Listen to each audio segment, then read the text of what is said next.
Welcome to the Candy Coated Podcast, where we serve up a sweet blend of girl talk and enlightened conversations with special guests from diverse backgrounds.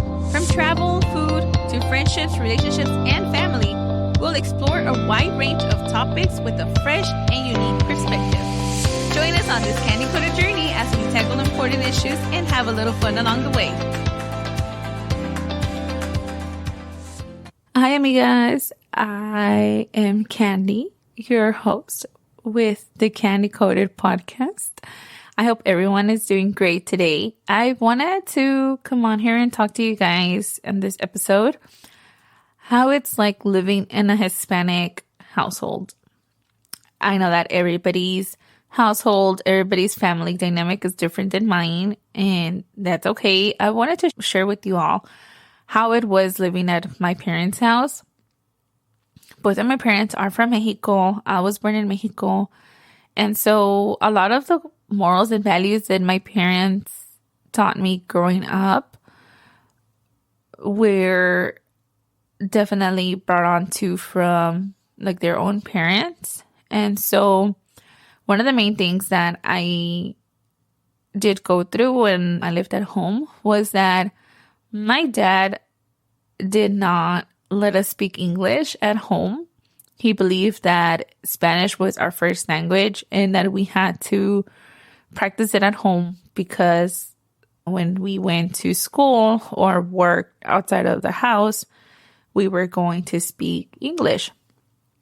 And honestly, I'm very grateful that my dad had that instilled in us. And so that's definitely helped me. I am fluent in Spanish. I can read, write, and speak. And so I think that's something that I'm forever grateful with my dad about, because not only am I able to understand English, but also Spanish. And I practice it a lot in speaking with my mom, speaking with family members. That's definitely a very great trait to have in this world, because you're valued more in your job at school. And so having to grow up in a house where I only spoke Spanish at home and then English at school was definitely very beneficial for us. Of course, once we grew up and we were teenagers, or like even now, my sisters and I speak English to each other at times, or even Spanglish when it's easier for us to just say it between English and Spanish. And so that is something that growing up in a Hispanic household was like for me, and I'm very grateful. Don't get me wrong. So thank you, Dad, for having us speak in Spanish at home and English outside of the house, because here we are today. Another thing that I would always remember, my parents did not let us date when we were younger. And so to my parents, they didn't believe, oh yeah, have a boyfriend and yeah, to have sleepovers. No, my parents did not play that. I think the first boyfriend that they've ever met and known about is my current boyfriend. And my parents did not play, I couldn't tell my mom like, oh, like, este muchacho está guapo, or I like this guy. No, my parents did not play that. So the way that I told my parents about my boyfriend was, so at the beginning of the relationship, I would tell my parents that I was going out with my best friend. And so they always believed that I was with my best friend. I'd say like, oh, I'm going out to eat with Maria. And they'd be like, oh, okay, yeah, that's fine. Of course, at first they were like, didn't know about. Obviously, after a while, they were kind of, okay, you're spending a lot of time with Maria. And so, they became a little suspicious about it. And looking back, there was actually one time where I was really embarrassed. Like, I remember my boyfriend was like, oh, let's go out to eat. And I told my dad, like, oh, I'm going to go study in a cute coffee shop in downtown. And he was like, oh, okay, that's fine. Just be back before we have to go to church, or by right, it was during the week. And I was like, yeah, that's fine, Dad. I'll be back. We ate dinner. We were having a really great time. And my dad calls me and he's like, where are you? I thought you would be back before Bible study. And I was like, yeah, like I'm coming. I'm finishing up. He was like, okay. And I had such a fear. I was like, oh my goodness, I'm going to get in trouble. I better go back home now. And, being 27 years old, I was a little embarrassed to tell my man, hey, my dad is calling me to go home, because who's going to believe that my dad is calling me to go home, right? So I simply told him, like, hey, I have to go home. And I think he noticed my little energy shift, because even I felt an energy shift from him.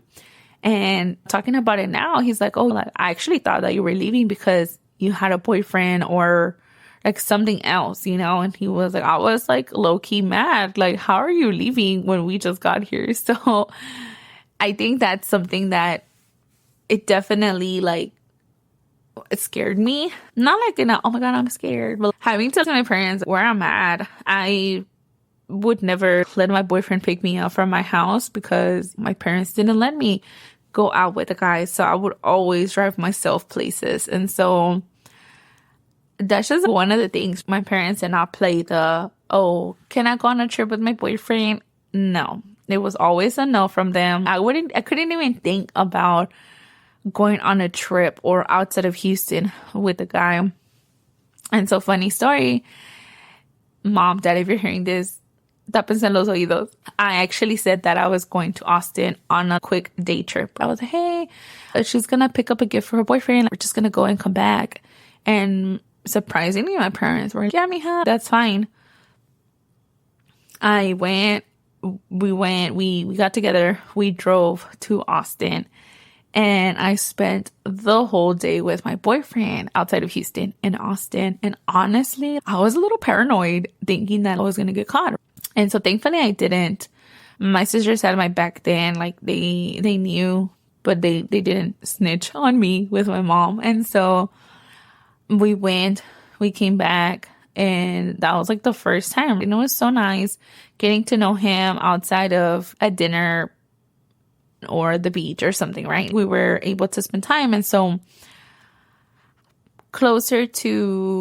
we had planned our first out-of-state trip. And so my parents do not play that. I often would ask, hey, my friend is going. Mom was like, no, I don't play that. Like, she would get so mad. Now that I think about it, she would get so mad thinking about the fact that I would go spend the night with the guy, right? And so when we planned our Miami trip, I was a little scared. I was like, man, my parents don't know me van a dejar. Like we already booked this and this. When I moved out of my parents' house, like I wasn't like full on ready, like I was like, oh, I want to move out. No, I moved out actually because there were a lot of problems between my parents and I. They wouldn't let me go out past 10. That was my curfew. 10 is when the party's getting started. No, I'm just kidding. So that was my curfew actually, 10 p.m. And getting home from work. And if you live in Houston, you know how Houston traffic is. So if you get off of work at 4, 5, right? And you get ready, and by the time we leave, it's like 6. And for you to go to the other side of Houston or wherever you're going to go, it turns into 7, 8, 9. I had to be home by 10. What were my parents thinking? No, I'm just kidding. That's really the reality. I'm being very honest with y'all. My parents wanted me home at 10. And so there were always a lot of like issues and arguments because my parents wanted me home. But no, like yo quería andar en like, en la bola and andar con las amigas, and we would double date, and it would be me like, oh no, I have to go home. And so I remember that was one of the things. And so actually one time my best friend and I decided, you know what, let's move in together. And so thankfully we toured some apartments, and then we decided on one. It worked out. We went through the whole application and everything. And I was literally, I want to say I moved in about, I think 2 weeks before my big out-of-state trip with my man. And so I remember I was so scared, y'all. I no longer lived in my parents' house, right, at this point.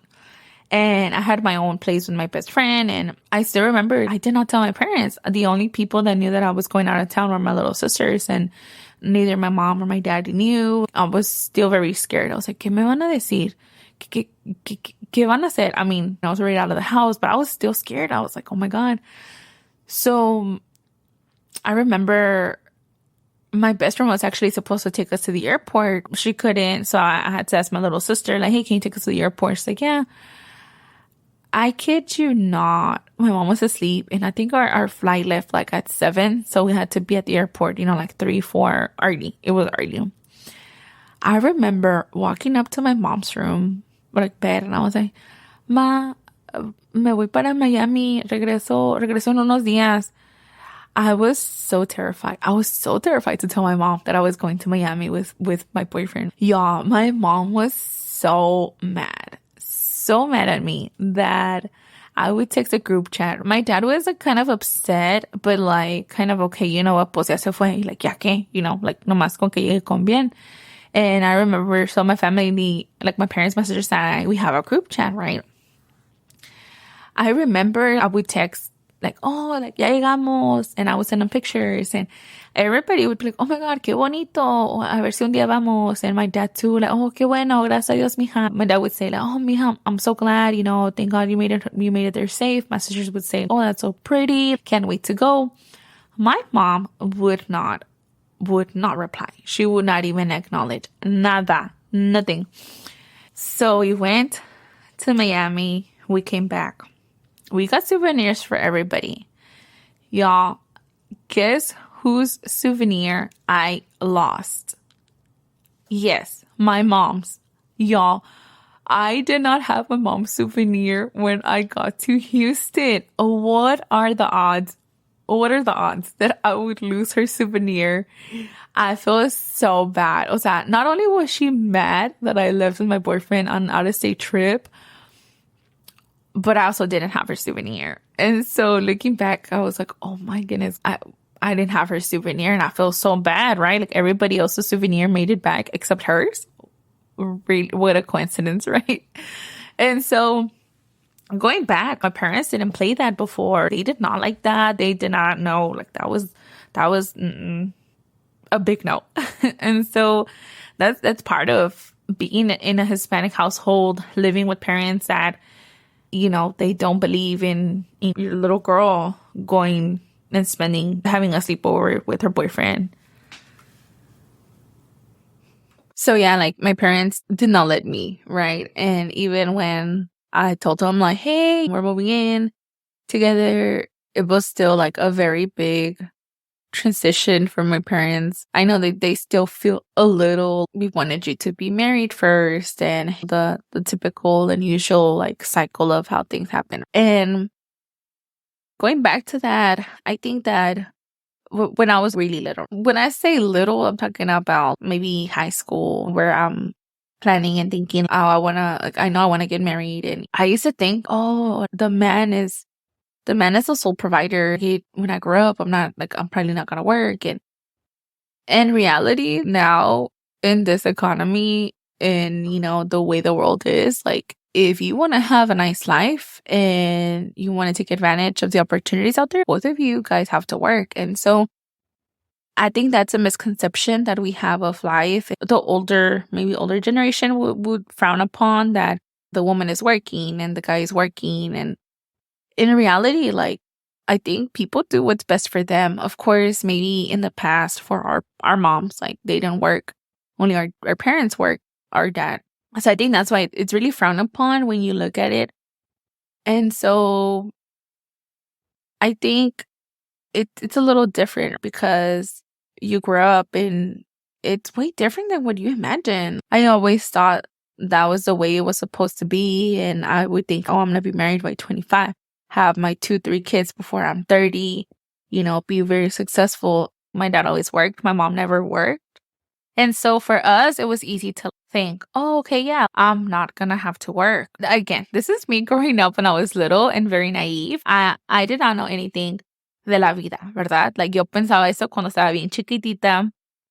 So I would always think, oh, I'm going to find a husband and he's going to provide everything for me and I won't have to work. And then I grew up and I saw the reality and I was like, no, I have to work. I'm not gonna find someone that's just gonna, oh, here you go. Like, reality is that you're going to have to start working if you want to push through and go through that. Some people don't have to, and that's okay. I'm not trying to throw shade at anybody. But growing up in your own household makes you think that certain things are okay, or that you want that in your life, or that it'll be like that when you grow up. And yes, if you have a very respectful dad, a very respectful mom, and you want that relationship, of course. What I'm talking about is you're little, you think you know what you want, but once you grow up, you're okay, no, this is not how it's gonna be, or this is how things will be.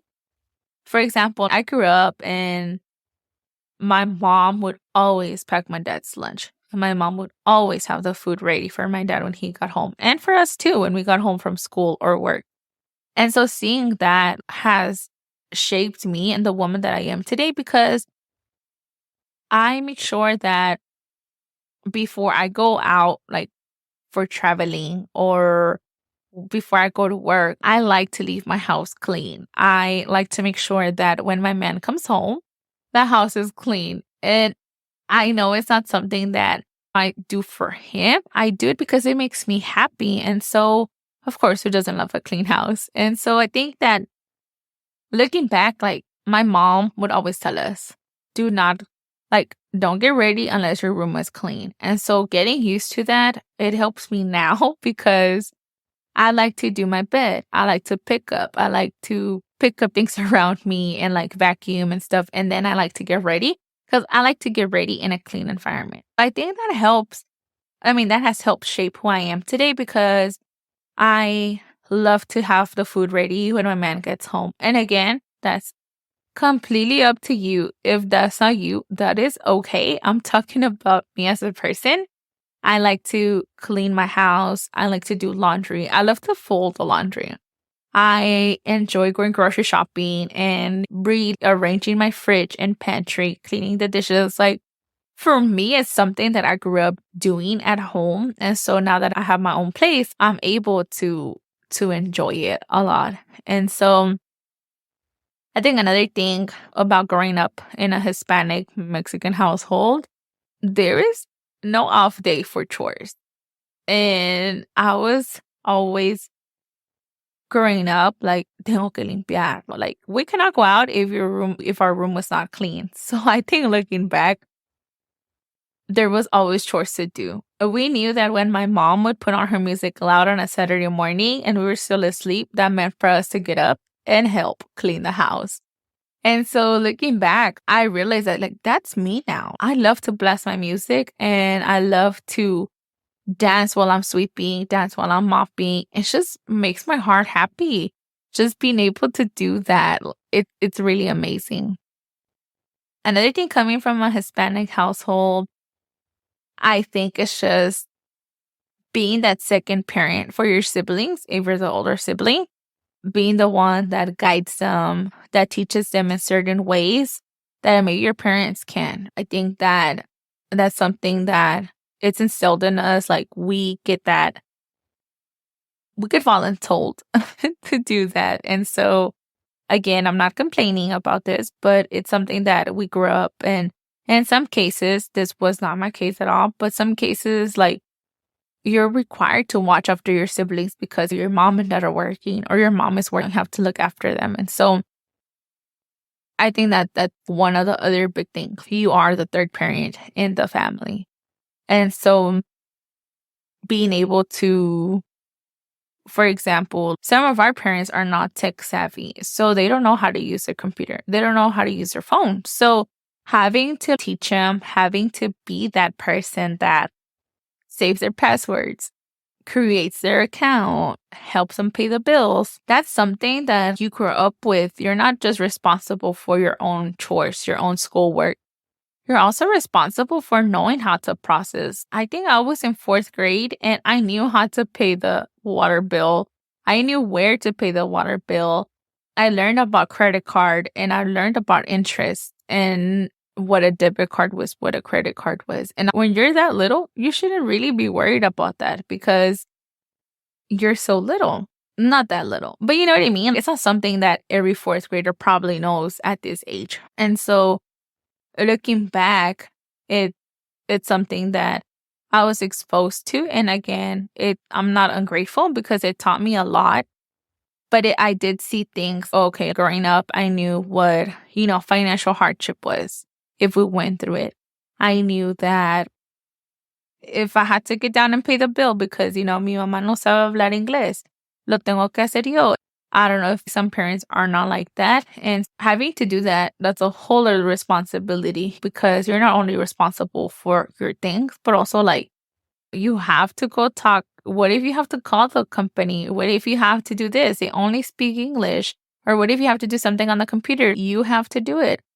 And so living in a Hispanic household, that's what kind of exposes you to and having to learn things at an early age just because your parents don't know how to do it.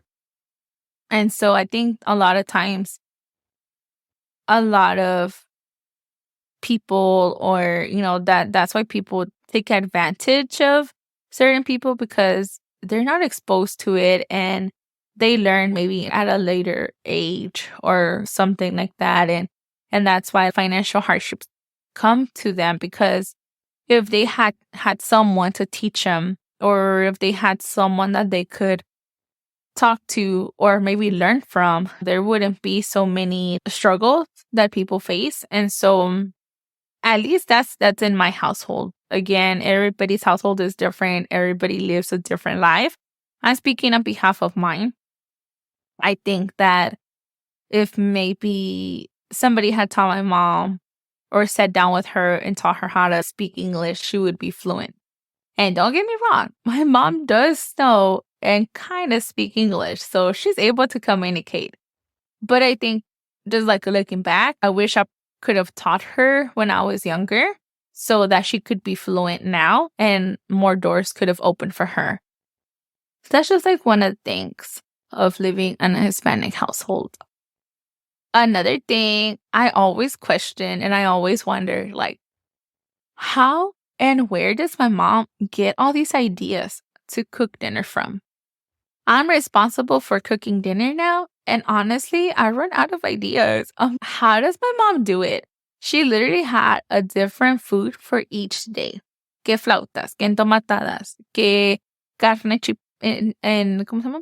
Pollo en chipotle. Like, she had all different ideas for dinner. And I'm like, how? How is it possible to know what you're cooking each and every day of the week?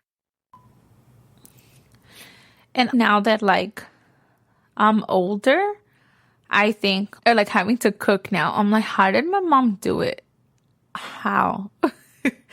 I sometimes don't know what to cook. Sometimes I'm like, okay, should I cook this? I'm like, no, I already cooked that. So shout out to our moms for those good recipes, for that good food, because wow, the amount of time it takes to cook something, to wash dishes, to clean up the kitchen, seeing it now, and then having to take care of all the kids and the husband and everything, I already see it living now, settled with my boyfriend and everything. Wow. It's a lot of time if you really think about it. And then you feel exhausted by the time you're done. So I think it's an amazing quality and skill to learn from your mom, to learn how to cook, because they have some really good recipes. And that's something that you should definitely, if you're still at home, take advantage of learning from your mom, because once you live on your own and you have to, whenever you live by yourself, it's something that, you have to learn on your own.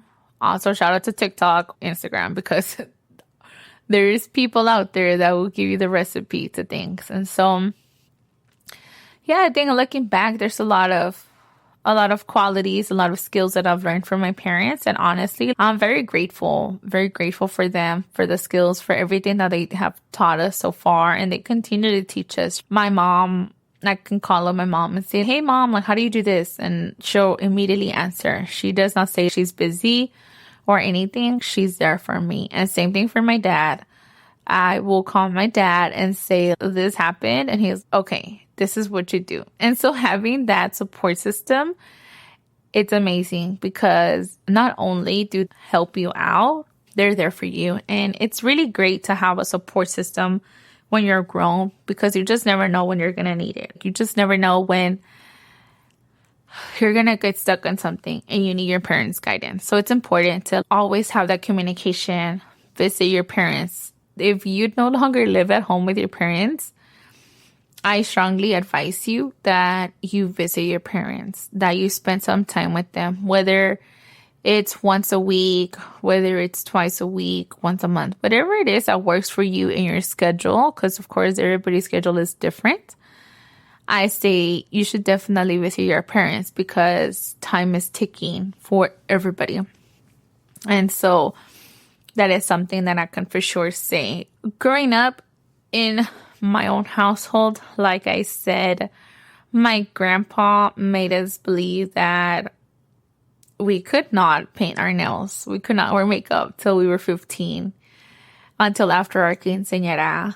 So there's a lot of little things that, looking back, I'm like, wow, like that machismo, that toxico thinking, right? I always wanted to like know the backstory of it. I never really asked my grandpa because that's my other grandpa who also passed away. So I never really asked him what the story was, but he always would tell us, no, you cannot paint your nails. You cannot wear makeup. And he always had that, like, and the one thing that I'm always going to be grateful for, my grandpa put it in us, was that always, always say hello when you walk into a room. Always say goodbye. Always say good morning. Always use your manners. If there's something that my grandpa taught me in our Hispanic household, was you will always use your manners. Even if the other person walked right by you and didn't say hello to you, you say good morning. You say good evening. You say buenas tardes, ¿cómo está? Buenos días, ¿cómo se encuentra el día de hoy? That is something that I will always be grateful, because my grandpa taught us to have manners. That no matter where you go, no matter what you do, you always have manners with everybody around you. Now, if someone wants to act funny and does not have manners, that's up to them, and that speaks of their character. But you, as a person, you do say good morning or good night or whatever the case may be.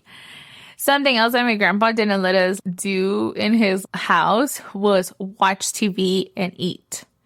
He despised that. He did not let us do that. He would say, turn off the TV. You're sitting at the dinner table and you will not watch TV. Disclaimer, I think it's also because my grandpa served in the military that's why he had a lot of beliefs and was really strong in what he believed in, that he tried to put that in us. For example, no tattoos. Women shouldn't smoke and drink. A lot of things that, before it was really frowned upon. And so I don't know if it's because he was serving in the military or that's just who he was growing up. But those are things that I remember like it was yesterday. I remember we just really couldn't show up with makeup or something like that because he would tell us. And so looking back at that too, stories that my dad would tell me, actually one of my tias had gotten a piercing on her eyebrow and my grandpa yanked it off of her. And so thinking back, everybody's changes.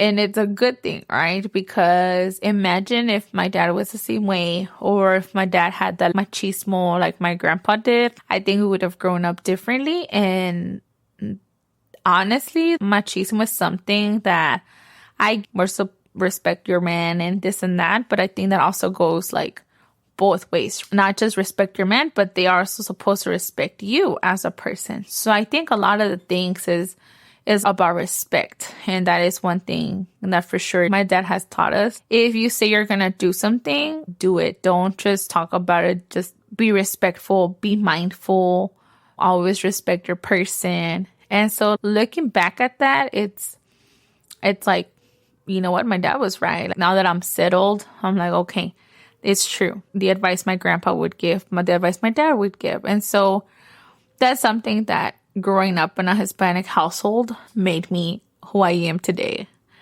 Some fun things about living in a Hispanic household, and I don't know if maybe you can relate, but to me, it was always crazy how my parties the parties that my dad would throw me, the amount of beer that my dad would get for him and like our family members. It's crazy. How much beer can you have at a kid's birthday party? Also, why are you playing corridos? Why aren't you playing kids' music? I don't know. I guess it was just an excuse to have a party and get together and drink, right? I don't know. Thinking about that kind of triggered me to, my dad always made a party for me, now that I think about it. And he would go all out, my heart. There was one party. I was always obsessed with Barney and Barbie. My first party was a Barbie themed one. And I remember at this Barbie themed party, my dad went all out with the decorations. He had writ a poster and added glitter that said happy birthday Candy, the date, and a heart like we love you. How cute is my dad? How sweet. He took his time of day. I don't know. You tell me, glitter is messy. It's also, you have to wait for it to dry. My dad was working on this days before my actual party. He was the one decorating, ensuring that everything looked cute. And I have so many cute pictures, and I'll share those on my Instagram so you guys can see what I'm talking about. But they were the cutest. And my dad has always made sure that we always have food on the table, that we had a roof over our heads. And that is the one main quality that I knew my future man had to have. And so shout out to all those hardworking dads, because man, they work so hard to provide for their families. They go through stress, which brings me to the next point. Like, Mexican men are not allowed to cry, because that's what society says. That's what society makes them believe, that they can't cry, that they can't have emotions, that they can't feel tired. They have to push through. Even if they're sick, they can't miss work. Why? Because they have to work. Some of our parents, our dads, don't have sick days or paid time off. Our parents work solely on labor or commission-based work. I don't know if that's the word. For everybody's different, but it's sad that society has made them think like, no, don't cry. No, you can't have feelings. I don't know why I always imagine like that's how they say it, but our men feel tired. Our men feel sad sometimes, stressed. They feel all the freaking weight on their shoulders to be the provider. And you know what? If this is your man, if this is your dad, make sure you're taking care of them. Even I've learned, if they don't tell you what they want, but you kind of know, do it. If they want a massage on their feet, if they want to get a massage from a professional, do it. Because they're never going to tell you what they want. They're just going to be grateful that you took it upon yourself to take action into that. So I think that we need to make it okay, or at least let your kids know, if you're going to have kids in the future, that it's okay to cry. It's okay to feel. Like, it's okay to not be okay in that sense. I think that, we always say, oh no, like, es un niño, no puede llorar. No, ¿por qué no puede llorar? El niño puede llorar. No significa que es menos hombre porque está llorando. No, let that boy cry if he's feeling sad, if he's feeling some sort of emotion. That is something that is frowned upon, at least in our culture. And I can say that because I don't think I've ever seen my dad cry until he lost his dad and he lost my dad's mom.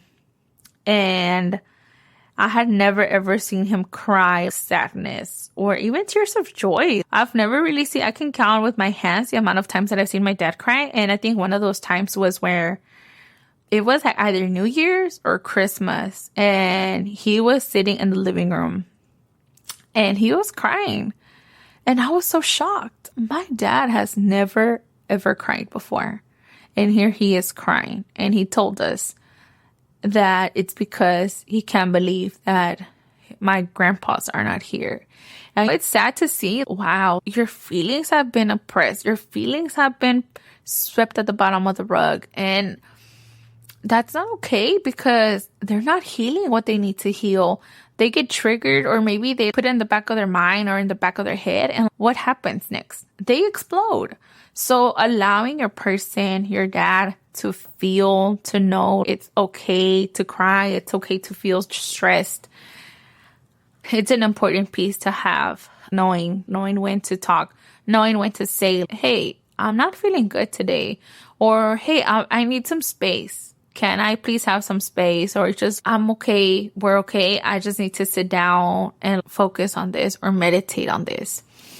So I think that's something that we don't think about, because living in a Hispanic household, your dad's always working, always working. Your mom is always cooking. She's always cleaning. She's always doing this. So growing up in that really fast-paced environment doesn't ever allow you to sit down and take in the moment or travel and experience different journeys. For us, it's always like, there's food at home. Why are we spending money when we have food at home when I already cooked? And yes, it's true because you're saving money, but also allow yourselves to explore a different restaurant, a different coffee shop. Your parents, at least my parents, they didn't have that growing up. They didn't have the luxury of spending money here, going out to eat here, going there, or actually knowing where to go. Because of course they're going to go out to eat. Everybody knows the most common restaurants. But when have they ever explored a different place that caught their attention, or that's maybe even pricey? I think that we limit ourselves to what we explore to because our culture kind of tells us to. A woman is not allowed to travel alone because why? You're supposed to have someone go with you. No puedes ir sola. And okay, yes, I fear for my safety traveling alone, of course. But also, you should be allowed to travel, to go experience something that you want to experience. Just because I want to do it and I want to be able to explore, I should be able to. And so I think oftentimes we get stuck in that cycle of, my dad's dad said this, so then my dad says this, so then now that I'm a dad, I say this, or vice versa. Just because my mom says this, my mom tells me this, and me as a mom, I'm going to do the same thing. And no, it's about breaking generational curses, breaking cycles, ensuring that we are not the same parents that our parents were. I mean, of course, you want to get the good quality that your parents have, of course. But if they have something that, has been triggering for you, has been kind of sad, kind of like a feeling that you didn't like, I think that you should definitely try to change that when you become a parent. And again, I'm not telling you how to parent. Don't come at me because you're going to say, I'm the mom. No, of course, you're going to be the parent that you want to be, right? But I'm just saying, we're here to break generational curses. We're not here to sit and tell our boys don't cry, tell our girls to pick up after your brother. No. We all live in a household. We're all responsible for each other. We take turns. We are supposed to, maybe you clean the table. Maybe I wash the dishes. You take out the trash. Maybe different things, because you're a team. It's not a woman versus men type of thing. And I think that's the one mindset that people have. And so looking back, my dad has always helped around, right? But now growing up, I'm okay, I see that, but I can't expect that from my man. So knowing that you talk about boundaries, you talk about different chores that we can help each other on. Because it's nice. It's nice not to be the one that does all the hard work, because if you're working and then you're expected to clean and do all the chores, that's a little hard. If you're maybe just at home and you don't work, maybe it's easier for you. And you're like, okay, it's fine. I'll clean. You're not expected. But if you're both working, and no, I think we both need to put in our efforts to make it work, to break that curse of, yo soy el hombre, yo soy el que mando aquí, yo soy el que me tienes que hacer X, Y, and Z. No. Yes, you're the man. Yes, you're the head of the household, but also that's Asian. That's back in the day. So I think just, I don't know, growing up in the household that I lived in has taught me a lot for sure. And it's taught me to look back and realize, you know what, I would like to do things different. I didn't say I want to, because what are the odds that I don't do it differently? But I really would like to do things different. I would like for my kids to grow up in a household where they can tell me.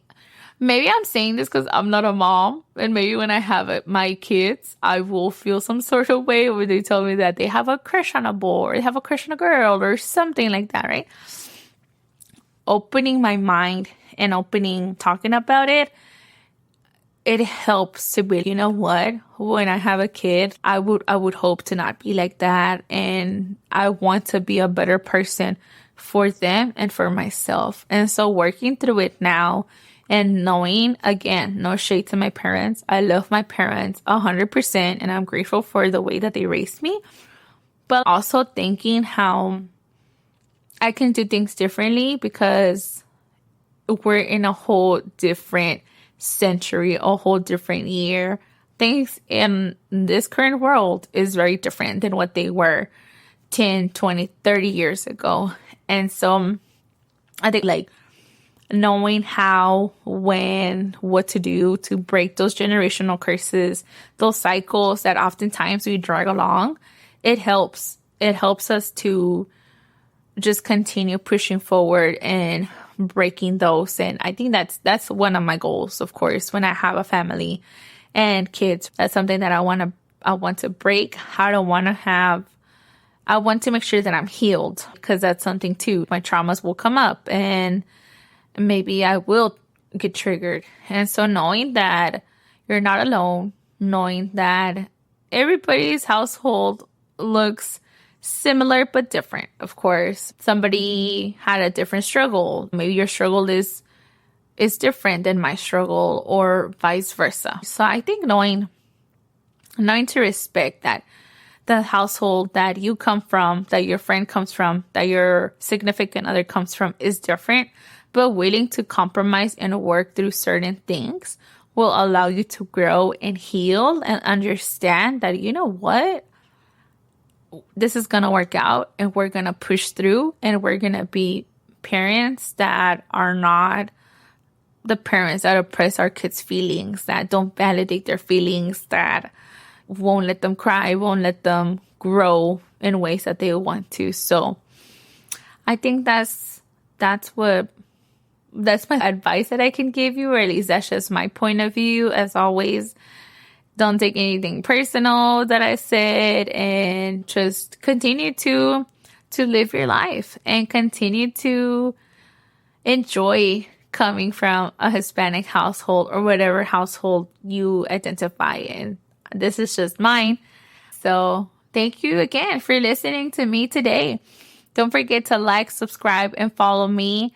And I'll be back with you with another topic. Thank you. Bye. Hi, guys. Thank you for watching my video. And don't forget to like, subscribe, and follow me on Instagram at The Candy Coated Podcast, Apple, Spotify, YouTube, and TikTok as The Candy Coated Podcast. And also visit my website, candycoatedpodcast.com. As always, thank you so much for all the love, the support you gave me. And I hope you have a great day, amiga. Bye.